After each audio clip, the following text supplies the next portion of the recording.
A journey to where nature is at her most magnificent and forbidding. To mysterious places where dazzling and diverse cultures flourish. Where China's numerous ethnic groups draw you into a world of color and vibrancy.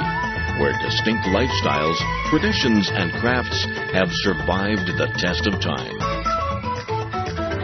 Join Travelogue on its 17-part ethnic odyssey, visiting more than 100 places across China.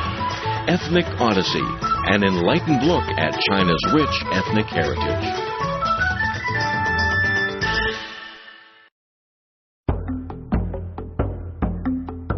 In this episode of Travelogue, come to Yushu for a closer look at the Tibetans of Qinghai and their horse racing festival. You gotta see it to believe it.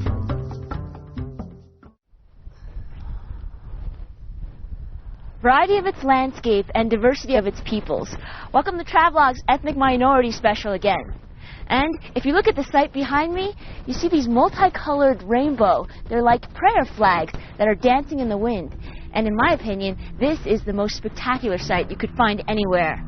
If you're familiar with this, you'll know that we are in one of the centers of Tibetan culture. That's Yushu in Qinghai province. And it is here that we will experience the nomadic lifestyle of the Tibetans. We'll see them rushing through the plateau on their horses, charging at the emptiness. And also, we'll hear their beautiful songs and dance. Welcome to Travelogue. I'm Yin. And get ready for an unforgettable experience. Qinghai province is a land of marvel and mystery. In its remotest areas, you can find some of the most culturally rich regions where Tibetans live. Our journey starts in the provincial capital Xining, from where we'll head to Yushu to celebrate the famed horse racing festival. The Qinghai Tibet Plateau is home to communities of nomadic Tibetans, with their long history, rich culture, and religious devotion.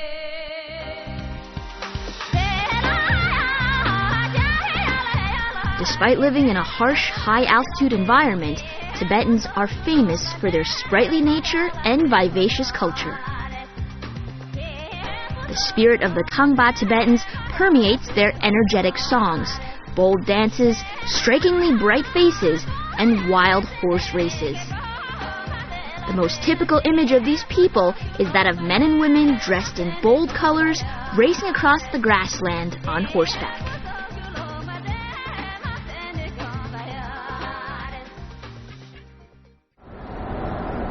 The road from Xining to Yushu is 800 kilometers long, taking us past the famous Qinghai Lake, which Qinghai province is named after.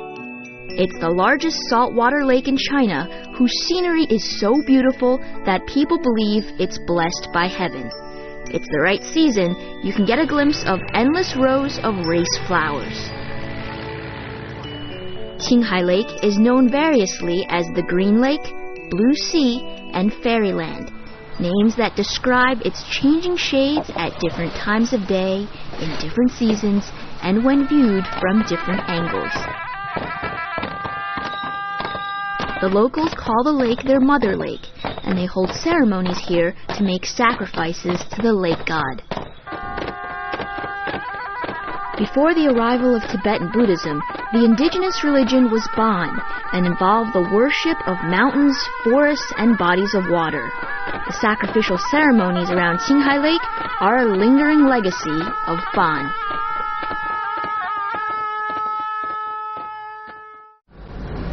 The path to Yushu leads further on to Tibet. The history of the road is intertwined with the story of the beautiful Tang Dynasty princess, Princess Wencheng, who traveled along this route to marry the Tibetan king Songtsen Gampo. Here, the natural environment provides a habitat for some rare animals. In particular is the rare Tibetan antelope. Though rarely seen, it's a symbol of the wildlife of the Qinghai Tibet Plateau, with its strength of body, grace, and free spirit. Oh man, just busted a tire here. I think we crossed over a rock over there and we sort of slid over the rock. 师傅没事吧这个？没事。All we have to do is now a quick little change up. We got an extra spare in the back, and soon we'll be out of this emptiness to somewhere. A journey like ours is hard work. While the high altitude makes us dizzy and short of breath, the tough roads take their toll on our vehicle.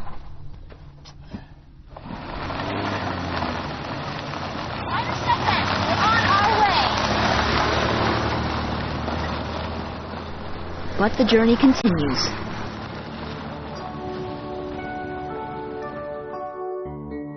On this unending grassland, the sides of the road are dotted with lakes, big and small.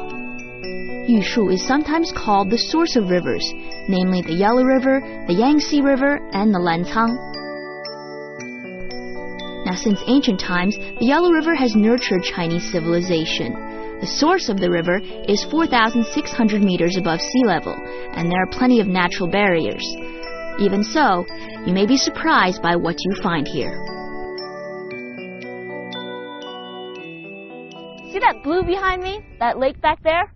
It's called Lake Eling, and it's particularly significant because it's... Well, I'll have to show you in a picture. See? Like, if this were Lake Eling, see, the waters of the Yellow River flow into it, and then they unify here, and they flow out as one river. It's called the Yellow River. And the Yellow River is also known as the mother river of Chinese civilization. You can see it running along over there. The source of the Yellow River is surprisingly peaceful and clear. Later, its waters are notably wild and turbulent, but their origin could not be clearer or calmer. The Yellow River is the second longest river in China.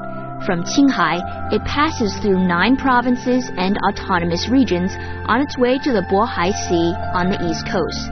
It gets its color from the yellow clay dust that is blown across China. It's a sediment that permeates China's long history. Princess Wencheng, having set out for Tibet from Chang'an, the Tang Dynasty capital, was met by her husband, the Tibetan king, at the source of the Yellow River.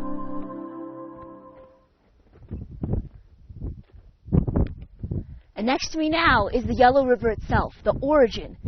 I never expected it to be so clear and so blue. As a symbol of respect and honor towards the Yellow River, the Tibetans often place one of these nearby. I'll do the same.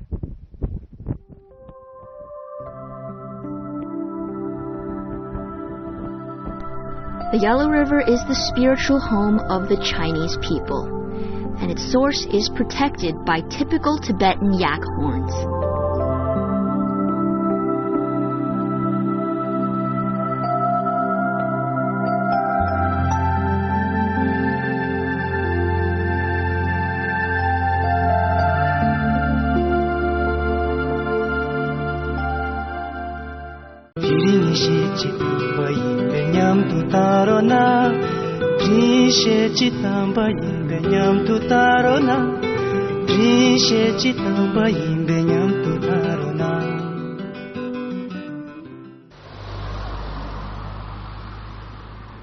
As we continue further, near the path are some of the prayer wheels that line the mountains. These multicolored flags have Buddhist blessings written on them, designed to spread well-being to the surrounding area. Each time the wind blows, it's said it's like the reading of the scriptures. Tibetans placed these flags here to commemorate Princess Wencheng. On her journey to Tibet, she brought volumes of Buddhist sutras with her. She also brought the finest farming and industrial techniques from the Tang Dynasty. Having settled in, she taught the Tibetan people how to grow crops and vegetables, grind wheat, and make wine. In this way, she was instrumental in improving the lives of many Tibetans. Later on, when another Tang Dynasty princess, Jincheng, passed by on her way to marry another Tibetan king, she ordered her craftsmen to build a temple in honor of Princess Wencheng. People in Tibet are grateful for what Princess Wencheng did for them. Still today, people come here to pray and ask for blessing. In their hearts, Princess Wencheng is like a flame that burns, quiet but strong.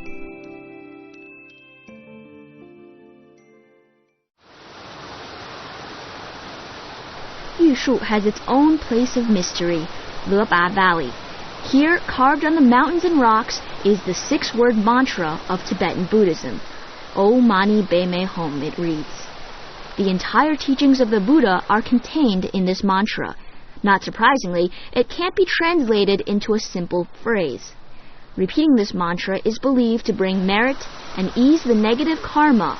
Meditating upon it is believed to purify the mind and body. Tibetan Buddhism is associated with one of the world's most distinctive spiritual cultures. It's based on profound wisdom, and to these Tibetans, there's nothing more important than spiritual fulfillment and collecting good karma for the next life.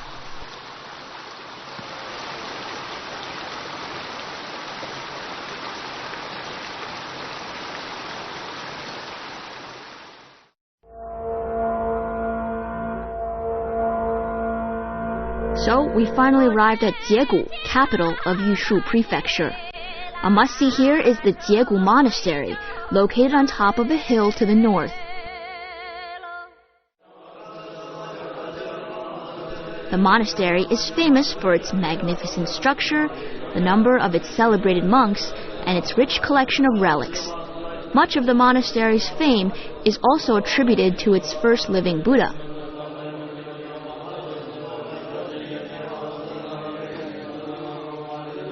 Inside, the monastery comes alive with golden statues, adorned with white scarves by respectful worshippers, and colorful paintings of Tibetan deities.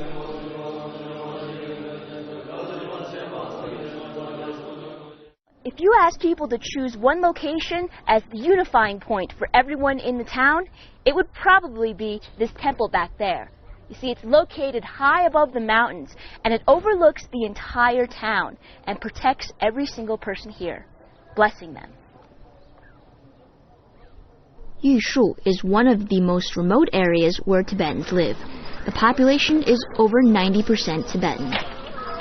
Devout worshippers will come inside the monastery and place spoonfuls of vegetable fat in lamps to keep the sacred flames burning. Worshippers still make the traditional clockwise round around the temples, spinning their handheld prayer wheels with each step.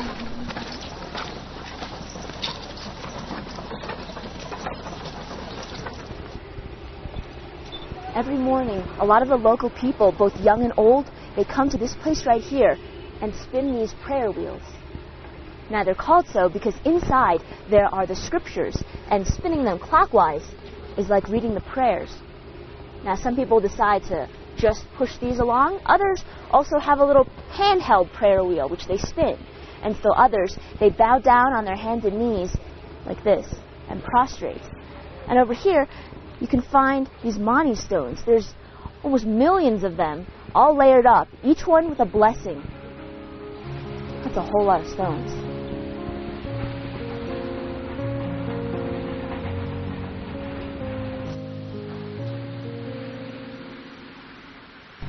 Just east of Jiegu Monastery, there's a place that's considered miraculous, a Mani stone compound. This is the world's largest collection of hand-carved prayer stones, more than 2 billion of them all told, piled on an area bigger than a football field. It was all started by the living Buddha Dhyana. Inscribed on the stones are Buddhist carvings and the 6-word mantra. Now the number of stones continues to grow, since pilgrims, having circled the pile, sometimes add a stone or two. Young and old, pilgrims are seen walking around here, day after day.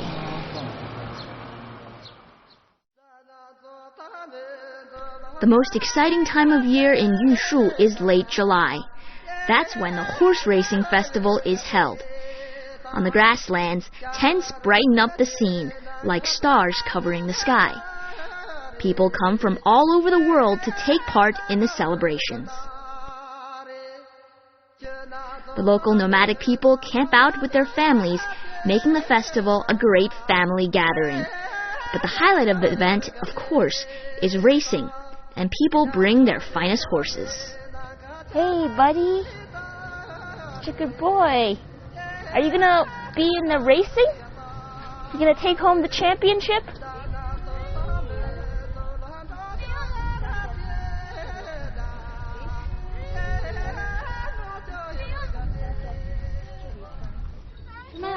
You好. 这是你们的帐篷吗? And you see, this is a typical family that's been out here, and they're going to be out here for around 5 days or so to enjoy the festivities. And every member has come along, the grandparents, the kids, and the grandchildren. You see, this is my favorite item in the entire tent. It's the most valued item, and it's believed that it's been passed down from generation to generation, so its history could be over 100 years. 这个我能可以看看吗? 可以看看吗? Gotta be careful. This is very religious and very holy item.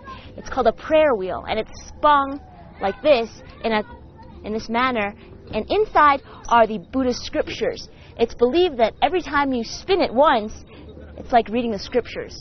Just proves how devoutly religious the people here are, doing this all day long.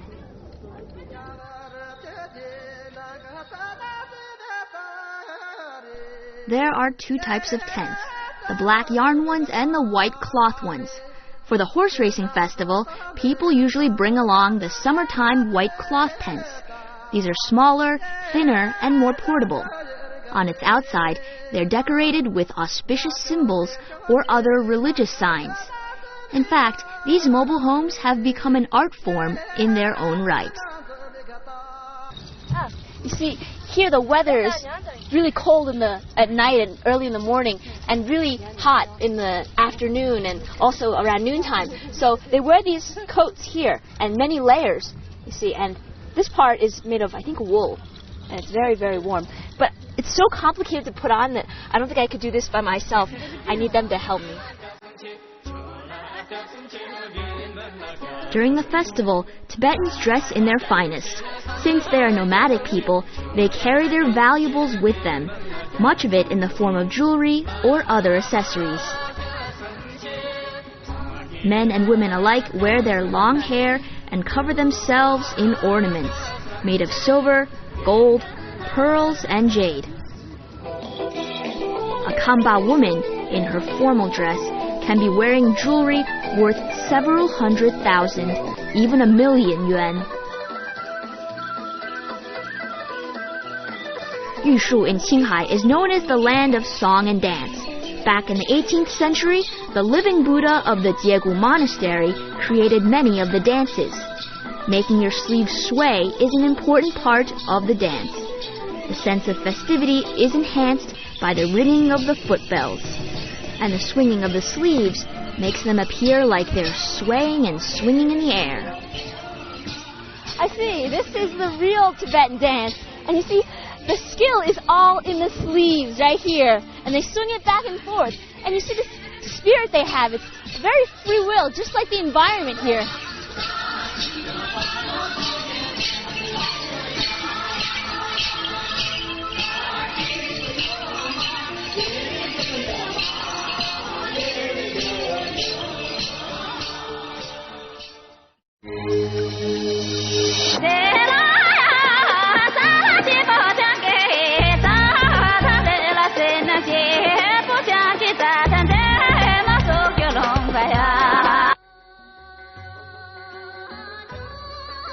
The horse racing festival is not an exclusive holiday for the Tibetans of Yushu.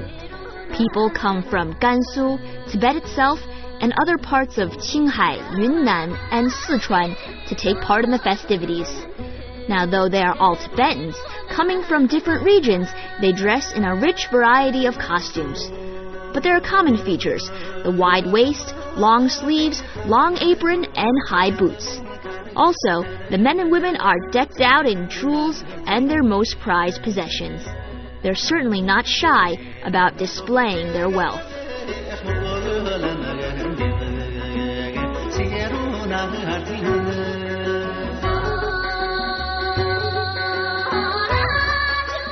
Men and women together dance.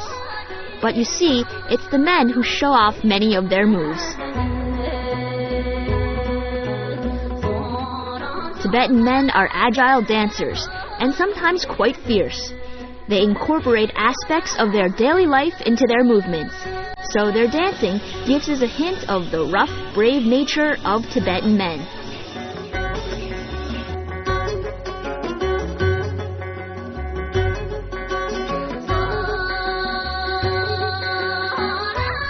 It's said Tibetans learn to dance as soon as they can toddle, and learn to sing as soon as they can gurgle.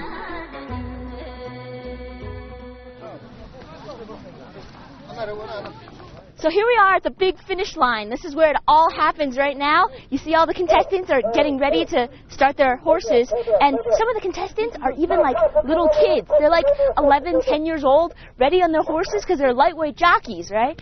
And you see they're lined up, they're all dressed up, and the horses, I bet, are even nervous and excited. We'll see who the winner is. The highlight of the festival is the horse racing, of course, and it's common to see young children riding on horseback. They start learning to ride at an early age and rapidly become quite skilled. Many of the young riders dress in white, the color that is most holy, representing purity and loyalty.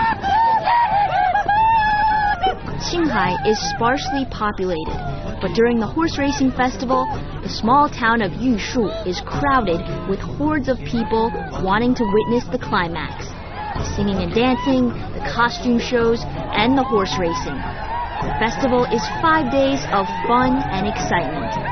It's a time when Tibetans, in their own unique way, pray to the gods and entertain themselves as well. Horse racing here starts back more than 500 years. According to Tibetan legend, King Gesar was much admired for his horsemanship. Later, horse racing became a great spectacle when men showed off their courage. By tradition, Tibetans regard the horse as a symbol of good fortune, courage, and intelligence.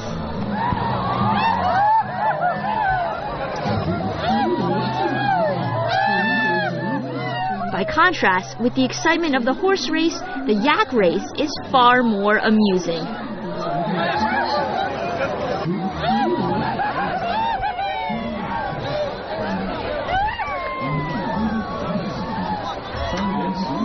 And they're off, but they're not horses, they're yaks.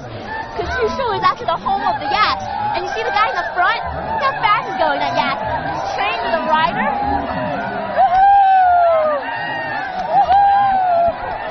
The audience is going crazy. Much more exciting than a horse race.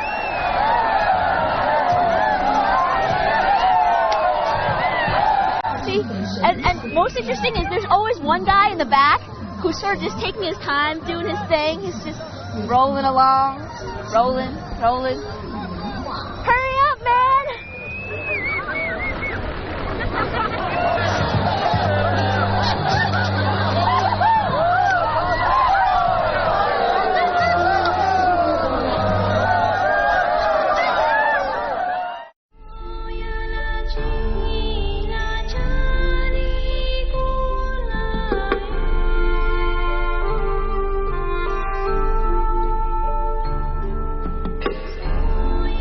Dotted with black and white tents, the grassland roll endlessly into the distance.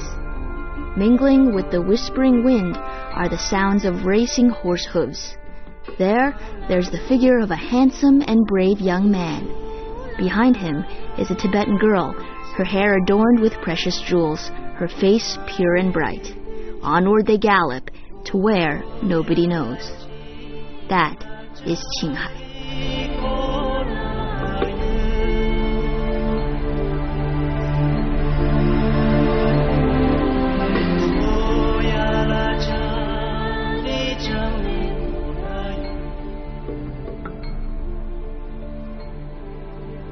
think this is probably the most representative scene here in Yushu. Amongst the grazing goats and the yaks and the mountains in the plateau, I think the Tibetans have it all. Well, thanks for watching Travelogue's Ethnic Minority Special, and I'm gonna go have some fun with my buddies. See you next time. Hey!